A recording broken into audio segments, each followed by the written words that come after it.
আমি নিউরোপেড থেকে ডাক্তার সুব্রত বলছি।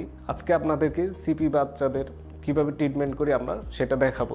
সিপি মিন্স সেরিব্রাল পালসি, মূলত সেটা বাচ্চাদের ব্রেনে এফেক্ট করে।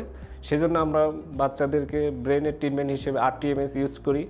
এরপর তার পাশাপাশি আমরা ব্যালেন্সিং এক্সারসাইজ, তারপর হচ্ছে গেট ট্রেনিং এবং নর্মাল যেসব এক্সারসাইজ করানো সব এক্সারসাইজ আমরা করি। এতে বাচ্চাদের যে সমস্যাগুলো থাকে সমস্যাগুলো রিমুভ হয়। ব্যালেন্সিং এক্সারসাইজ করে যে ব্যালেন্স থাকে না, বাচ্চারা দাঁড়াতে পারে না, দাঁড়ানো শিখতে পারে, যে বাচ্চাগুলো বসতে পারে না তাদের বসার এক্সারসাইজগুলো করানো হয়।